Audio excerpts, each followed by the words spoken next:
and to x-ray the challenges that has plagued the sector and the way forward, especially with renewables like solar and wind, I have joining me in the studio Princewill Okorie, the National President, Association for Public Policy Analysis.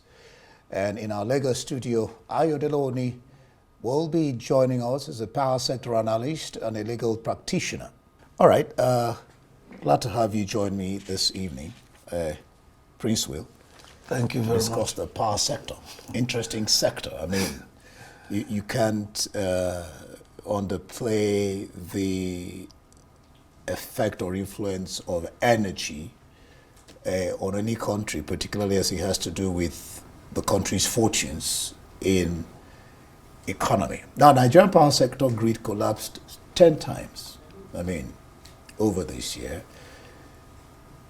200 times in the last 9 years. That will be, on the average, 22 times each year. What do you make of that? Thank you for having me. And I must appreciate Arise Television for finding it necessary for us to use this discussion to end the year. The grid collapse issue is an embarrassment to the country, and it's an embarrassment to the power sector. And those of us that are stakeholders in this sector, we get worried. When you look at the grid collapse, there are issues you will raise. Number one, the transmission company of Nigeria. What are they doing? You have to ask one question. How are contracts awarded to build these grids? Who execute those contracts? When the contracts are awarded, those who get those contracts, are they the people using qualified personnel to execute the jobs? Number two, you ask, the transmission lines, how are they monitored? At the sub-regional offices where these lines are, at the states and local governments where they are situated, do their staff have vehicles to even go and monitor those lines? That's another issue.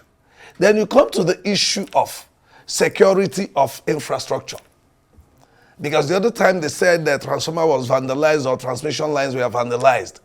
I heard of recent where they said the National Security Advisor's Office is trying to look at security of infrastructure in the power sector. I heard that the Minister of Power set up a committee for that. But the question you will ask is, what is the makeup of these committees? What would you want to be the makeup of the committees? Yes. Why I ask that question is this. Number one, privatization of the power sector was predicated on the basis that consumers will pay better if they are well served. Affordable, you mean? Yes, if it's affordable. Then the question now is, are consumers part of these committees? Because if you don't understand what the consumers go through, you cannot, the power sector cannot be fixed. I'm sure you're talking about a representative of the consumers. Yes, I'm coming. What I mean is this.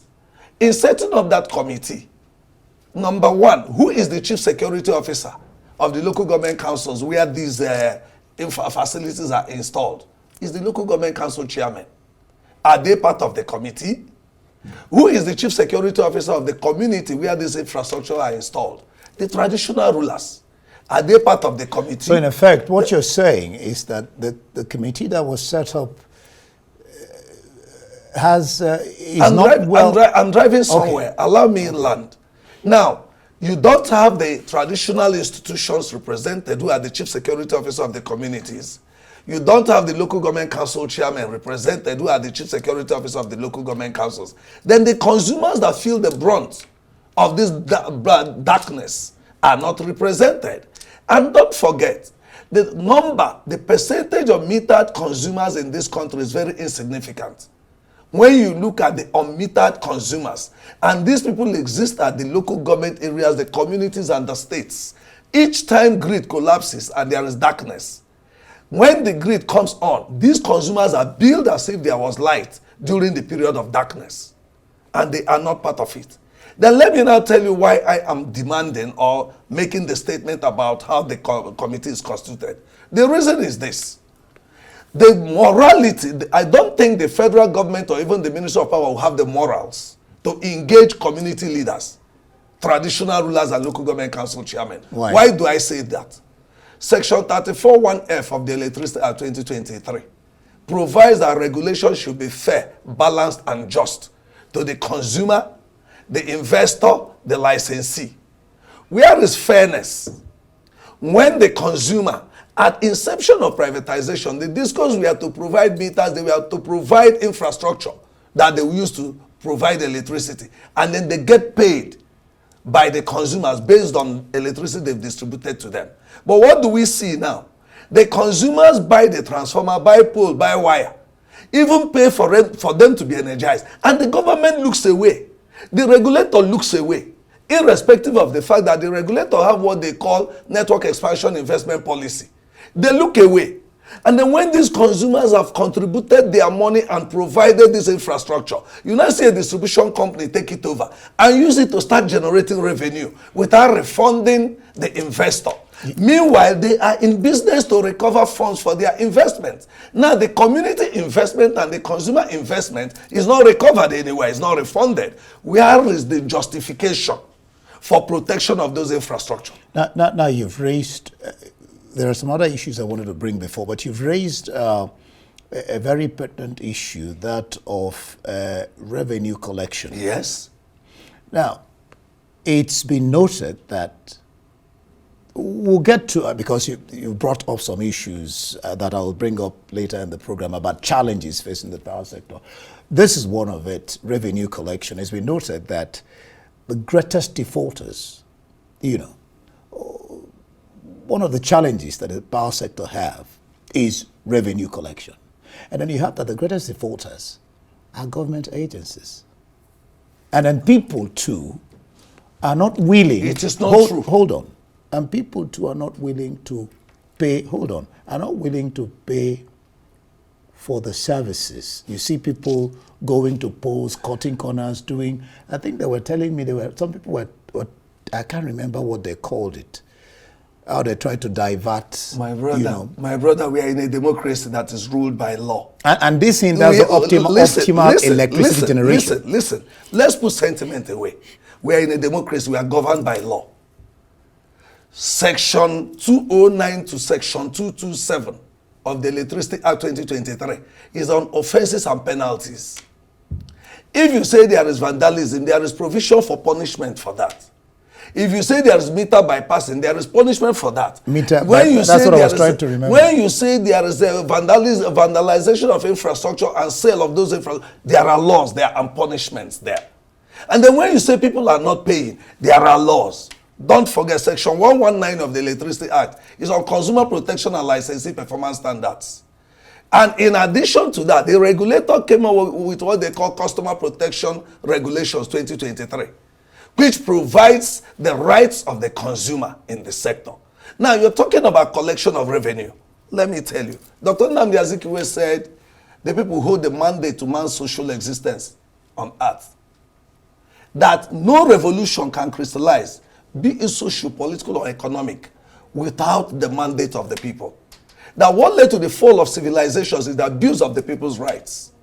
Now, tell me how it will be possible that you are a distribution company and you want to collect your money and you refuse to provide meter, which is the instrument for transparent and accountable service delivery in the sector. I'm coming. I hope you're not saying, I will get to that. I will get to the issue of the question of, only 50% of you say people are not paying. Only 50% of thereabout are metered. That's it's not true. It's not even below up to 50, that. Below 50%. Below that. And let me tell you this, please. No, what I wanted to add is, Princewill, two wrongs don't make it right. How?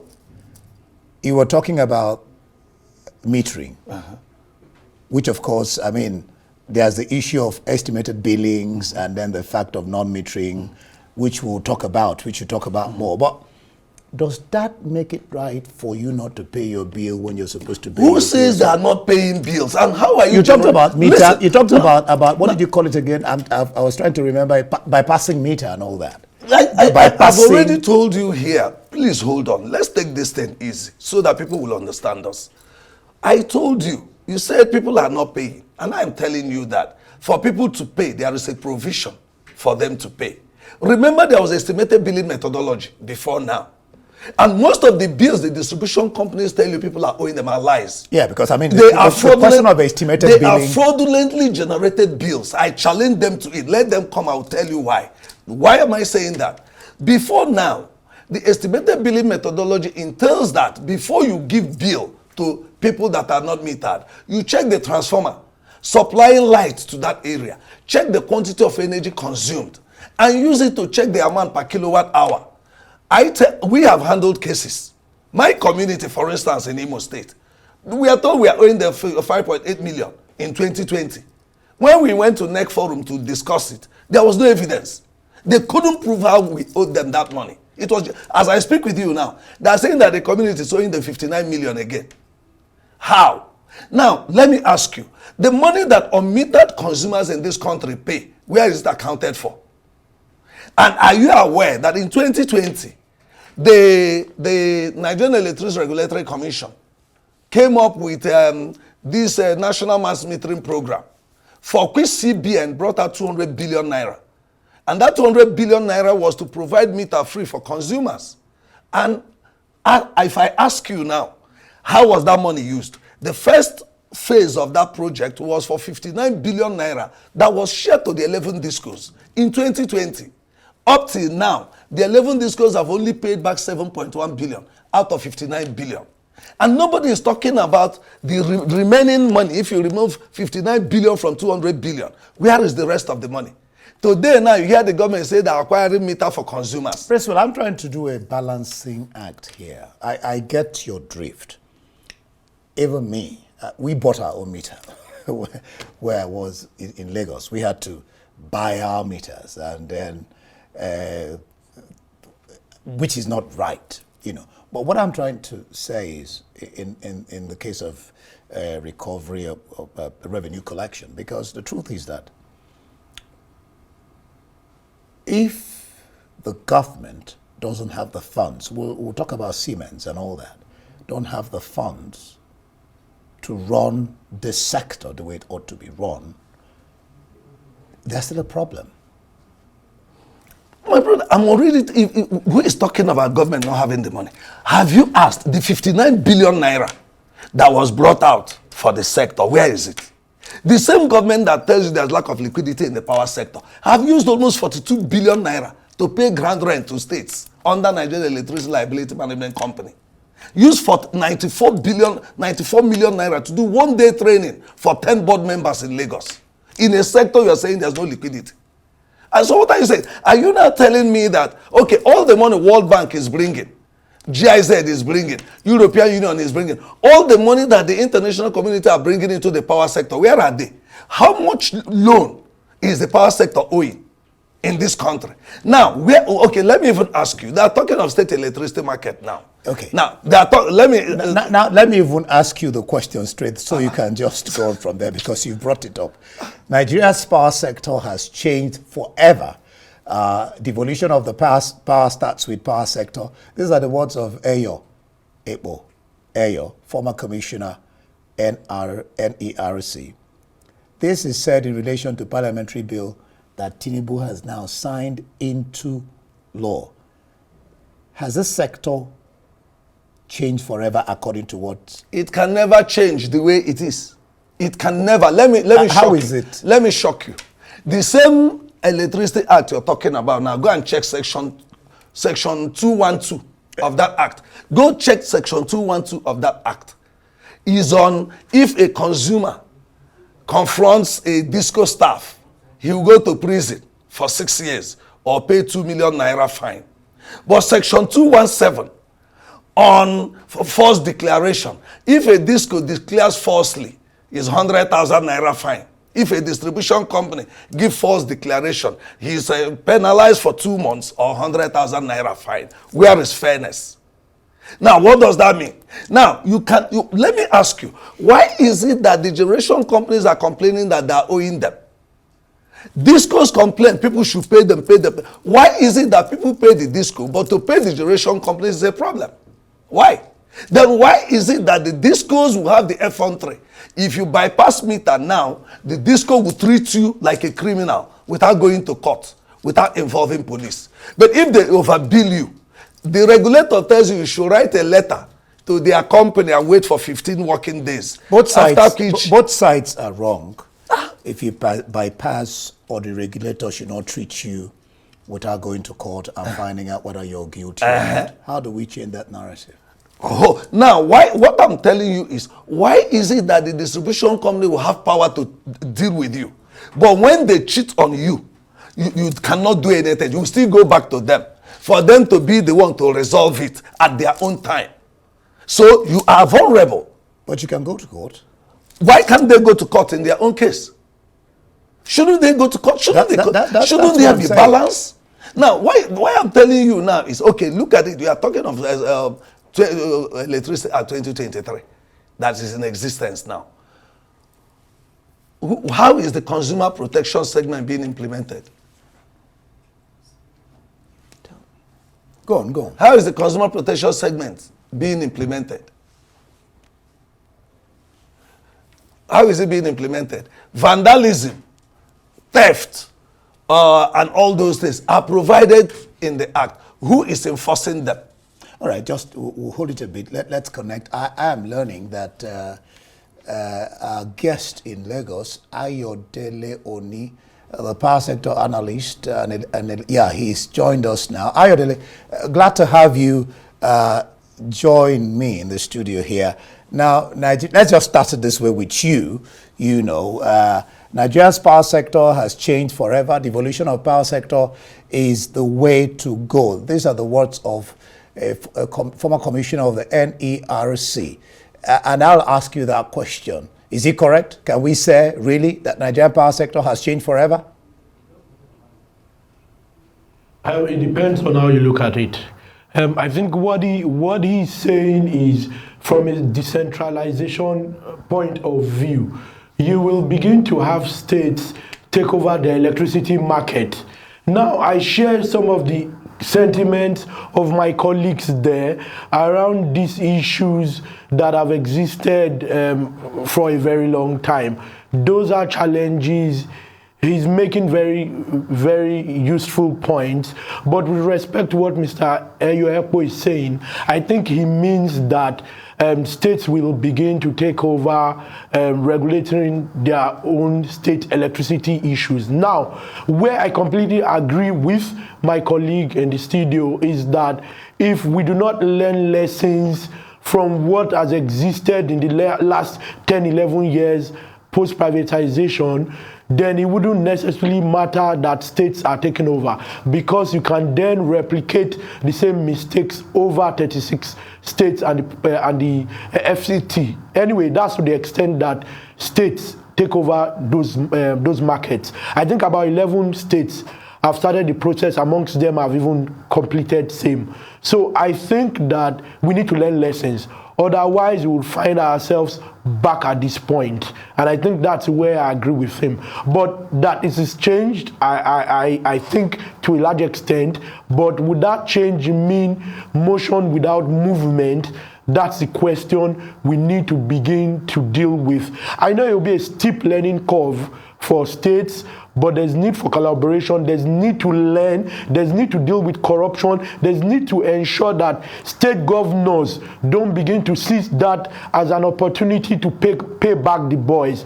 Get competent, the right people, get the right people in the right place, ensure that there's almost no interference.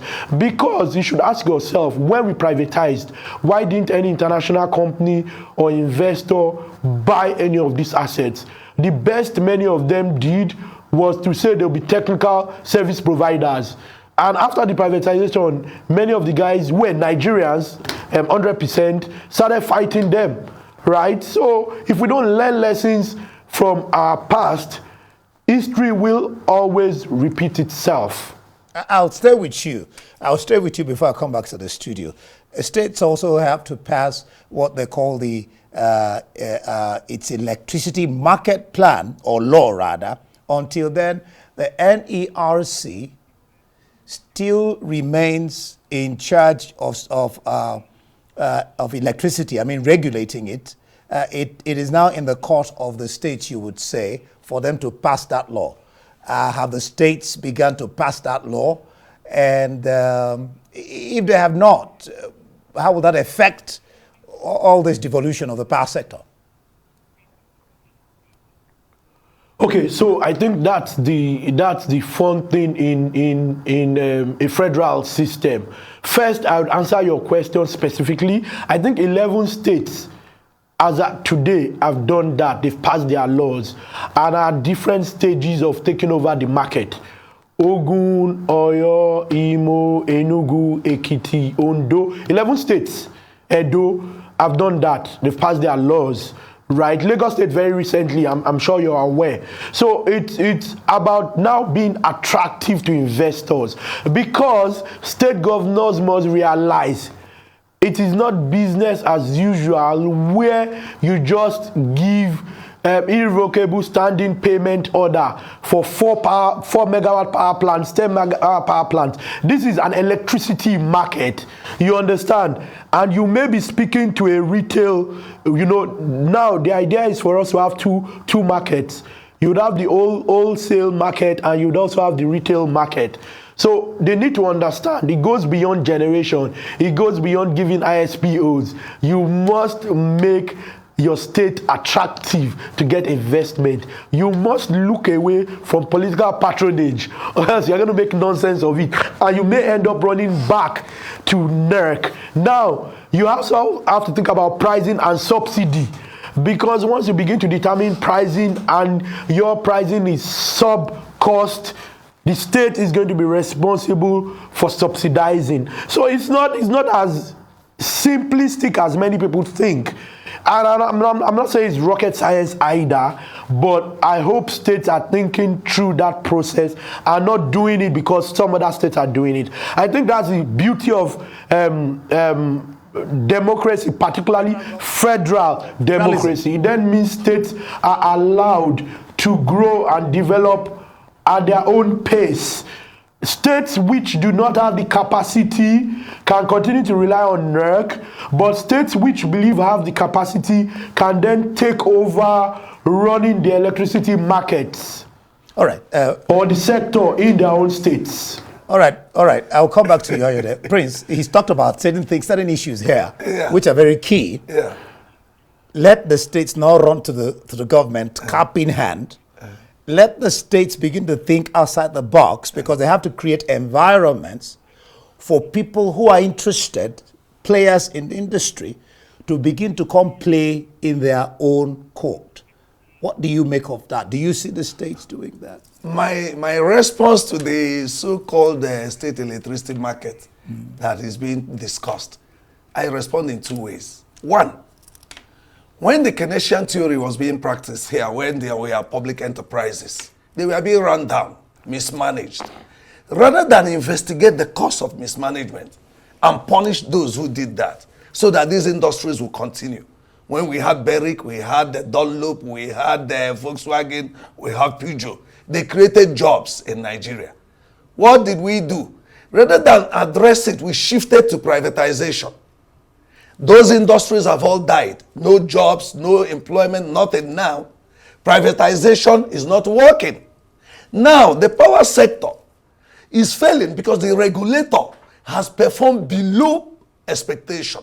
The discourse, this is the worst the PDP handed over to the next party. The nature of privatization ruined the power sector as it stands today. Now, rather than address it, for instance, before we talk about state markets, Dr. Nnamdi Azikiwe said one thing again I will refer you to. At the early stage of independence, he said now that the colonial masters have abdicated colonial imperialism. It would be wrong to replace colonial imperialism with black imperialism. What we are trying to do in the state electricity market is to replicate the failure of NEC at the national level to the states. Because as we speak now, remember that at the inception of privatization, the states, federal and local government, own 40% share in the power sector.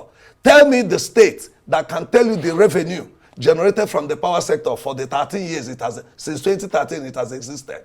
You can't have that data. Tell me the state that can tell you the number, the investments made into infrastructure in their state. Tell me the state that can give you their consumer enumeration. to say this is the number of consumers in my state between 2013 and date. Will they overnight do these things? And then we are just talking of state electricity market. Let me tell you now, there's no investor that will invest in a state without looking at the profit margin. And that will be based on data. Where is the data? Do we have data on consumers? That's why Yodele talked about the fact that states have to think outside the So box. what I'm telling you is I'm not one. excited about it because the necessary foundation has not been laid. And if you don't lay proper foundation, we'll just hit bricks. And what you see again, the monopoly we are having now of only the 11 discos, that monopoly may go to the states. And you see where state governors may use the power sector as an engine of facilitating their own interest. Speculative, Prince. Yes, Prince, I'm speculating. We will come back to that. Yeah. All right, you're still watching Prime Time. When we'll come back, we'll turn to Ayodele and look at some of the issues he raised. 11 discos privatized, 6 discos, federal government, TCN, they still own 100%. So we look at all that and some more. Don't go away.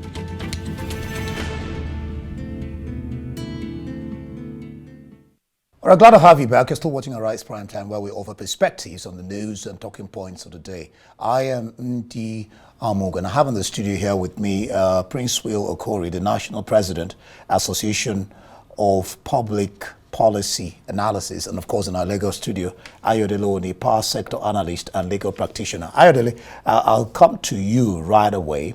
I mean, the National Electricity Grid is a network of GENCOs, DISCOs, and you have the TCN, which the government has 100%.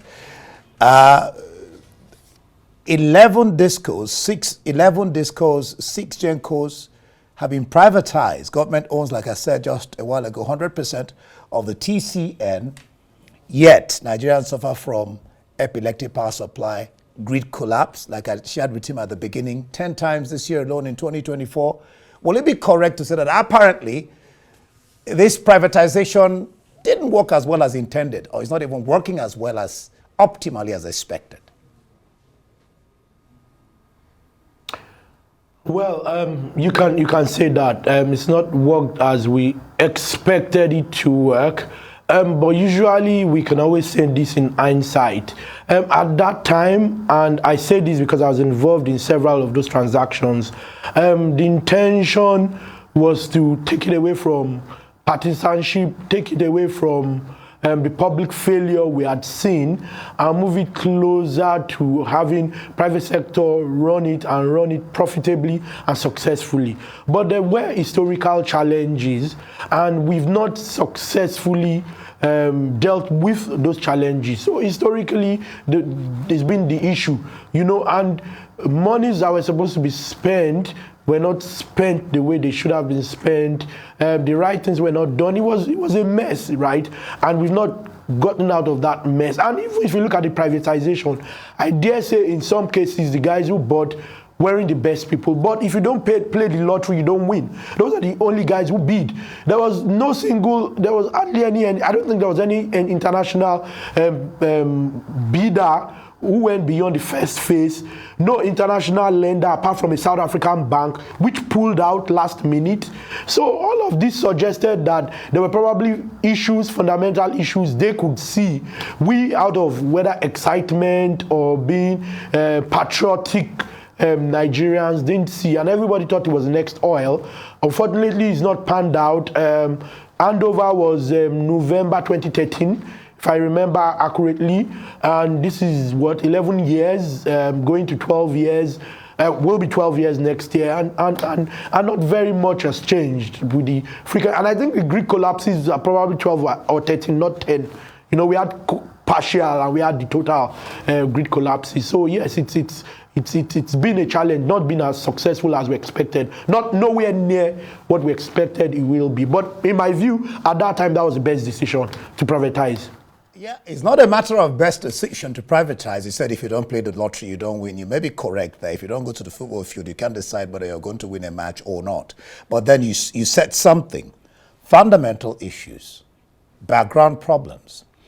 Could that be the reason why the foreign players didn't participate, or the people who came in, like you mentioned, South Africa, had to opt out? And have we been able to deal with those issues if we want to go forward? Okay, first, I'm a lawyer, so I'd like to start from the law. I think Nigeria has some of the best laws, has some of the most brilliant people at the regulator at NERC. The challenge usually has been implementation, one. Two, some of those historical challenges, I'll give you an instance. The last time we had a major grid upgrade was 1987. Prior to the more recent activities, right, in the 2000s. Imagine what the population was in 1987 and even 2013 when we wanted to complete the privatization. Imagine what that's been. Imagine you are, instead of spending, say, $5 million every year, you fail to do that. 10 years later, you now want to start your upgrade. Of course, it's not going to be $5 million every year anymore. If you want to even first play catch up, it'll be multiples of that. And it will be multiples of proper accounted for spending.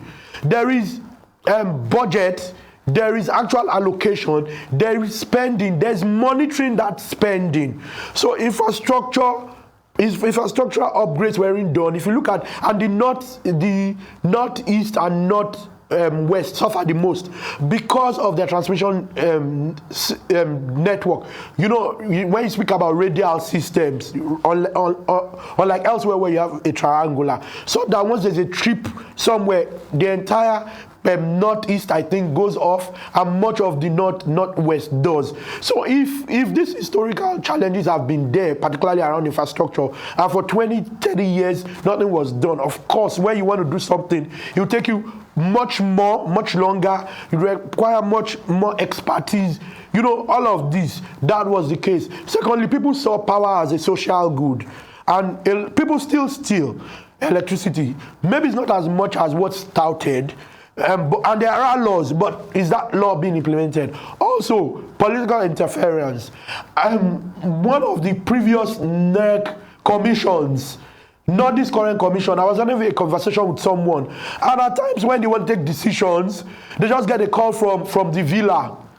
So, and that decision, maybe they need to take a regulatory decision against a disco or a genco, but they get a call and can't do anything. Why? Everybody remembers, I think it was Ransom Owen, that particular chairman and his commission, his other commissioners that were removed unceremoniously. Everybody remembers that. So we've had these issues with the grid.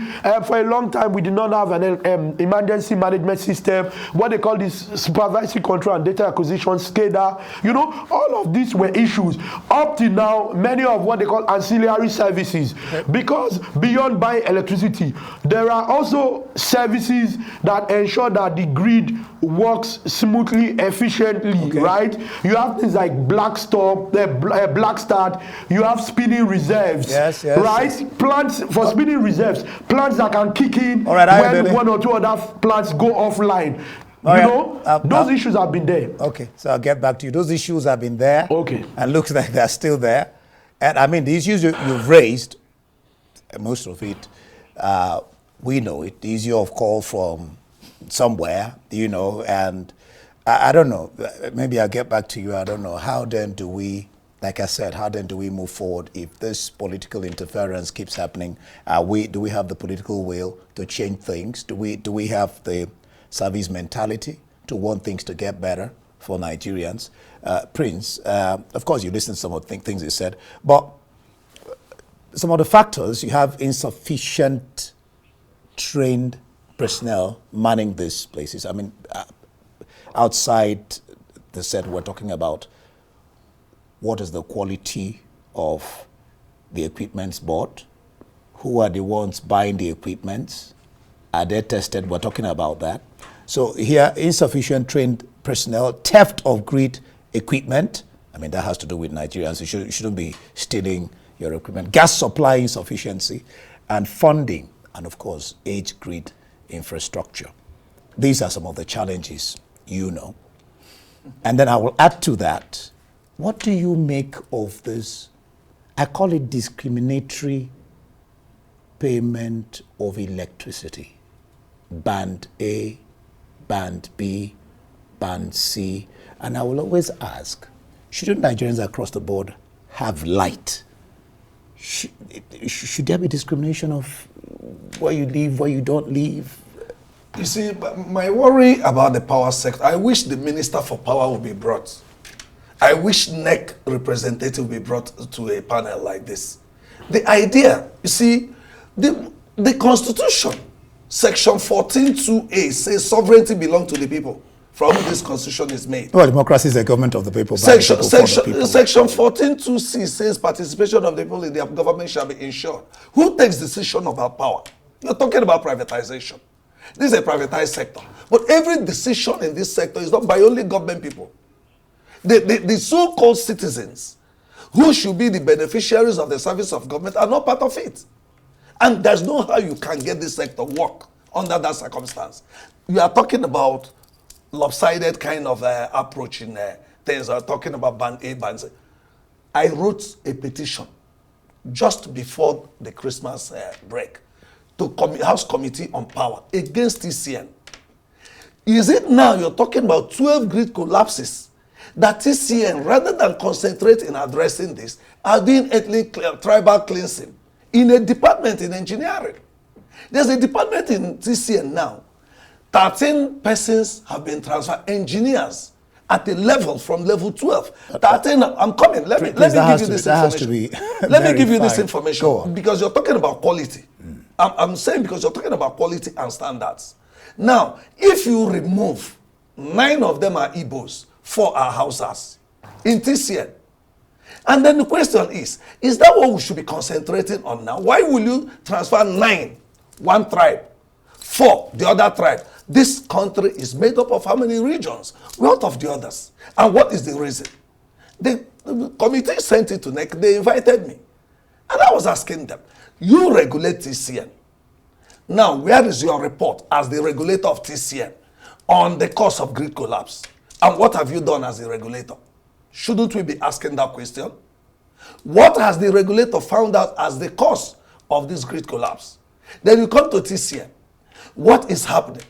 Have we done a check on the sub-regional offices? Are there vehicles, operational vehicles there? Is there no money brought in? What is the budget of TCN per annum?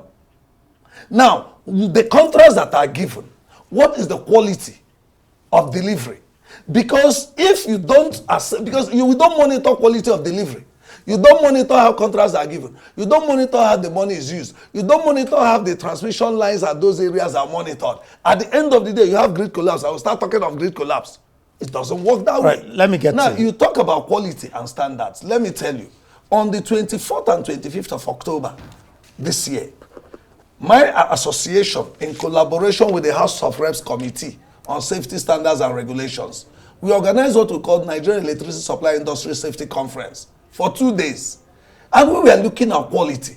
Is there testing at the ports? All this fake. If you check most of the installations, the cables now are fake. They are fake. The local cable manufacturers in Nigeria are crying because the quality of cables manufactured in Nigeria is the best. But we know that Nigerian cables, fake imported cables are all over the market. Hold on about fake. I mean, we have to confirm that. But Nigerian cables are touted to be the best all over the world. Yes. So why? Let me get to Lagos. Ayodele, Nigerian cables are touted to be best all over the world. Why would we start getting cables outside Nigeria? And I want you to take this in your stride. The president has renewed the Siemens deal with Germany. The deal involves increasing the country's grid capacity from 5,000 to 7,000 in 2021 to ultimately 25,000 megawatts in 2025. We're still not achieving 5,000 as we speak here today. Ayodele. Okay, first, I think that around importation, I think if we got the quality, why then do we do it at times? At times, for me, I think the average Nigerian is self-serving at times. And you do things even if it would be to the advantage of majority of the population as long as it works for you. I think that's a problem we do have in the country. Because I know a number of cable manufacturers in country doing an excellent job. Now, around the Siemens deal and all of that, to the extent that those issues are not faced headlong, we will continue to tout numbers and policies as long as we do not have the right people take the right steps and we look at other matters that are not the critical matters, we will continue to have the same thing. As long as Gencos are owed, I understand they say it's around 2.7 trillion naira, and ministries, departments, and agencies of the federal government do not pay. I do not even think we have a generation problem. We have substantial volumes of stranded power. We have a lot of guys doing captive power. What, we have like 28 plants, grid-connected plants, correct me if I'm wrong, between 24 and 28 grid-connected plant. But we still do an average of 4,280 for this year. It was an average of 4,280 megawatts hourly. And cumulatively around, if you average it out, 5,100. Right? So it's not just throwing money at the problem. It's actually dealing with, even in some cases, the softer issues such as corruption, enforcement, checks and balances, and putting the the square pegs in square holes, round pegs in round holes. I'm not sure our problems are even necessarily money. Our problems are right spending of that money. And also relaxing political interference, completely hunting off. I wouldn't say this government has done badly around that, because I haven't heard anything from NEC or NEC wanting to take a decision and there was some call. But in previous administrations, it's been that way, right? That decisions need to be made, but there's political interference. You hear that every now and then. So for me, it's not about just touting numbers. We said 6,000 megawatts, but we didn't do that because, for obvious reasons, if you owe gas suppliers, at some point they are going to use their gas for something else. They want to do exports, right, rather than supply the domestic market. So these issues, if not dealt with, yes. Okay, we will just continue to. Yeah. All right, Prince. I have less than 30 seconds. The question of gas supply he raised there, just less than 30 seconds to talk about shortage of gas supply, low rainfall affecting electricity generation, and then, of course, maintenance. How do we go around those things? And the issues he has raised, just in about 30 seconds, and I'll go over to him so he can just... My brother, I don't want to dwell in the issue of gas and these ones. The problem in this sector is that there has to be implementation like he has said. Enforcement. Like he has said. The laws that are made, they are enough. Who is implementing? The government people see the thing like, once you are there, man, let's cover ourselves.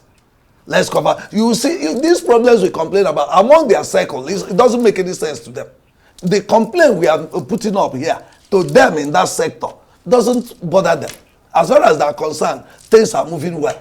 All right. So why will we bother ourselves? Since they themselves that have been given the responsibility of implementing these laws, enforcing them, how many persons have the police arrested over some of these things? All right, Prince Okorie, we'll leave it here. The National President, Association for Public Policy Analysis.